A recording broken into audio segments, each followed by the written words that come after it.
দর্শক আসসালামু আলাইকুম, আমি শহীদুল ইসলাম সজল। আমার সাথে আছেন মোহাম্মদ লিটন মাহমুদ। আমাদের সিক্স অ্যান্ড গোল চ্যানেলের পক্ষ থেকে আপনাদেরকে স্বাগত জানাচ্ছি। যে যেখান থেকে আমাদের এই ভিডিওটা দেখছেন সবাইকে আন্তরিক শুভেচ্ছা এবং অভিনন্দন। আজকে ভাই শ্রীলঙ্কার মাটিতে জিম্বাবুয়ে যে খেলাটা আজকে দেখাইলো, ওফ ভাই এক্সেলেন্ট খেলা দেখাইছে। মানে আমি খেলা দেখাইছে বলতে ভাই আপনি কোনো সময় চিন্তা করছেন যে জিম্বাবুয়ে যেই গ্রুপটাতে অস্ট্রেলিয়ার মতো টিম আছে, শ্রীলঙ্কার মতো টিম আছে, ইভেন আয়ারল্যান্ড আছে, নামিবিয়া আছে, সেইখানে আপনার জিম্বাবুয়ে একদম গ্রুপের টপে থাইকা সুপার এইটে চলে যাবে, এটা আপনি ভাবছেন কোনো সময়? না না না ভাই, জীবনে চিন্তাও করি নাই। এবং সিঙ্গাপুরের এই শ্রীলঙ্কার মাঠে খেলা যে শ্রীলঙ্কার পরাজয় করবে এবং এত ভালো খেলে, মানে এত রান করে তারপরও হাতে বল রেখে উইকেট রেখে সবকিছু রেখে মানে কিভাবে উইন হয়ে চলে আসছে, বিশাল মানে একদম 6 উইকেটের একটা চমকে দিচ্ছে সবকিছু মিলে। হ্যাঁ, 6 উইকেটের একটা ব্যবধানে ম্যাচটা তারা জিতছে। আমার কাছে যেটা মনে হয় যে ওই যে অস্ট্রেলিয়াকে যে হারাইছে না জিম্বাবুয়ে, প্রথম যে ম্যাচটা তারা খেলছিল অস্ট্রেলিয়াকে হারাইছে, ওই হারানোর পর থেকে তাদের ভিতরে যে একটা কনফিডেন্স গেইন, একটা গ্রোথ তৈরি হয়ে গেছে, একটা আত্মবিশ্বাস যে তাদের ভিতরে জন্ম নিয়েছে, সেই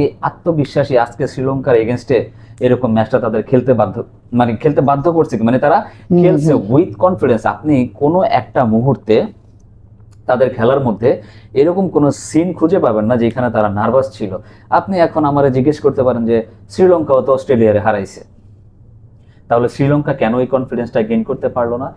আমি যদি বলি যে শ্রীলঙ্কা এই কনফিডেন্সটা গেইন করতে পারে না, রিজন হচ্ছে দর্শক যে শ্রীলঙ্কা নিজের ঘরের মাটিতে খেলছে, আর তারা হয়তো বা এটা চিন্তা করে নাই যে তাদের এই 178 রান জিম্বাবুয়ে সামহাও চেজ করে ফেলতে পারে। আসলে এই 178 রান চেজ করাটা কিন্তু ভাই অনেক টাফ ছিল, কারণ ইন্ডিয়া পাকিস্তানে কিন্তু সেমি টার্গেট ছিল, কিন্তু পাকিস্তান লেদাই গেছে। আর শ্রীলঙ্কার যে টাইপের spin bowler Dusan হেমন্তা, Mahesh Theekshana, আপনার দনিত ওয়েল্লা লাগে, এই কাউকে কিন্তু জিম্বাবুয়ের প্লেয়াররা পাত্তা দেয় না আজকে, কাউরেই পাত্তা দেয় নাই। মানে প্রত্যেকটা স্পিনার মানে দারুণ ভাবে পিটানি খাইছে, এক কথায় দারুণ পিটানি খাইছে। দেখেন আজকে কি হয়েছে, আজকে শ্রীলঙ্কা যখন 178 রান করে, শ্রীলঙ্কার অবশ্য যখন 178 রান করছে, আমার কাছে মনে হয়েছে যেন এই উইকেটে 20-22 রান তারা কমই করছে।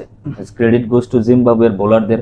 জিম্বাবুয়ের বোলাররা তাদেরকে যেভাবে প্রেসারাইজড করে তাদের রানটাকে 180 নিচে রাখছে, এটাই হচ্ছে জিম্বাবুয়ের প্রথম একটা প্লাস পয়েন্ট। তারপরে চেস করতে পারা না পারাটা আপনার অন্য একটা বিষয়, কিন্তু কথা হচ্ছে যখন একটা টিম 170-75 ভিতরে থাকে, অপোজিশন টিমটা না মেন্টালি ভাই একটু স্ট্রং থাকে। তো জিম্বাবুয়ের ক্ষেত্রে হচ্ছে আজকে তারা প্রথম থেকে যখন ব্যাটিং করছিল কোনোভাবেই নার্ভাস ছিল না, কোনোভাবে নার্ভাস ছিল না। তাদের টার্গেট ছিল যে আজকে আমরা এই ওদের মাটিতে, ওদের ঘরের মাঠে ওদের পরাজয় করে আমরা জয় নিয়েই ফিরবো, তাই করছে। আর যে জিনিসটা করছে সেটা হচ্ছে প্রথম থেকে তারা অ্যাটাকিং ক্রিকেট খেলার চেষ্টা করছে, মানে যে আমার আসলে উইকেটে থাকতে হবে, টিকতে হবে, বিষয়টা এরকম না।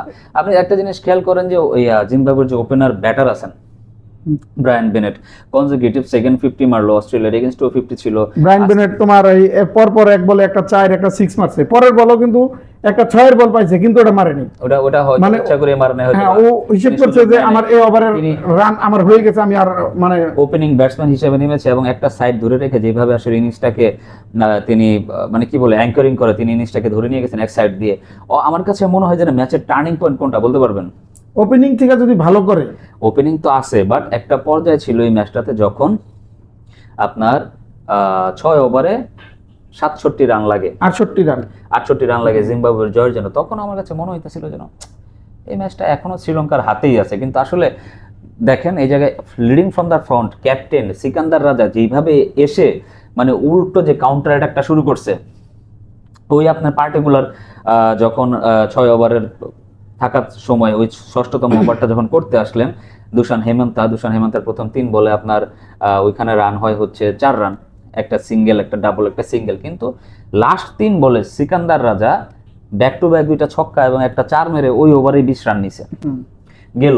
তখন সমীকরণ এসে দাঁড়ায় হচ্ছে আপনার 30 বলে 57 রান, 30 বলে 57 রান লাগে। তার পরের ওভারটাতেই পার্টিকুলারলি একদম ডিফারেন্স কমাই নিয়েছে। মাহেশ থিকসানা আসছে বোলিং করার জন্য, মাহেশ থিকসানার ওই ওভারে একটা ছক্কা, একটা 4 মেরে 12টা রান নিছে হচ্ছে সিকান্দার রাজা। তো সিকান্দার রাজা দেখেন এমন মাপের একজন ক্রিকেটার এখন বর্তমানে হয়ে গেছে, তার কিন্তু পৃথিবীর সব ধরনের ফ্র্যাঞ্চাইজি লিগে তার এখন দাম আছে। তিনি পিএসএল খেলেন, তিনি বিগ ব্যাশ খেলেন, তিনি আইপিএলও খেলেছেন রিসেন্টলি টাইমের মধ্যে। তিনি তার মতো একজন এক্সপিরিয়েন্স খেলোয়াড় আসলে যে একাই সিঙ্গেল হ্যান্ডেডলি ম্যাচ ঘুরাই দিতে পারে, এটার কিন্তু একটা প্রমাণ আজকে আমরা আবার পাইলাম। আমরা আবারও দেখতে পারলাম।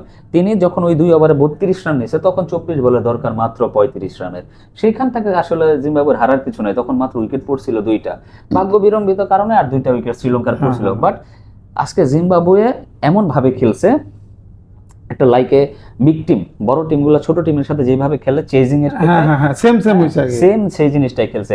সবচেয়ে বড় বিষয় কি জানেন, এই যে কলম্বোর এই আর প্রেমাদাসা স্টেডিয়ামে এটা হচ্ছে দ্বিতীয় হাইয়েস্ট সাকসেসফুল চেজ। এর আগে বাংলাদেশের কথা মনে আসতেছে, এর আগে বাংলাদেশ এই শ্রীলঙ্কার এগেনস্টেই 215 রান চেজ করেছিল 20 ওভারে নিদাহাস ট্রফিতে 2018 সালে, আমি যদি ভুল না করে থাকি। সেই ম্যাচে মুশফিকুর রহিমের দুর্দান্ত ব্যাটিং, তামিম ইকবালের দুর্দান্ত ব্যাটিং, লিটন কুমার দাসের 17 বলে 48 রানের ঝকঝকে ইনিংসগুলো এখনো চোখে ভাসে। তো আসলে আমরা আগেও একটা ভিডিও করেছিলাম, সেখানে বলেছিলাম যে টি-20 ওয়ার্ল্ড কাপে টি-20 একটা ম্যাচে কোনো বড় দল কোনো ছোট দল নাই, সবাই যে কোনো সময় যে কোনো দিন জ্বলে উঠতে পারে। তো আজকে সেই জিনিসটাই দেখাইছে দর্শক জিম্বাবুয়ে। তো জিম্বাবুয়ের এই ক্রিকেট টিমটা আসলেই সত্যিকার অর্থে একটা আশা জায়গা নিয়ে একটা পারফরমেন্স করে দেখাইছে। জিম্বাবুয়ে যদি সেমিফাইনাল খেলে, ভাই আমার কাছে আসলে মনে হয় যে একটা কিছু করবে। হ্যাঁ, একটা কিছু করতে পারুক বা না পারুক, বাট জিম্বাবুয়ে সেমিফাইনাল খেলার সম্ভাবনা আছে, কারণ তারা অলরেডি অস্ট্রেলিয়ার শ্রীলঙ্কার সাথে যেভাবে খেলছে তাতে করে আসলে যে কোনো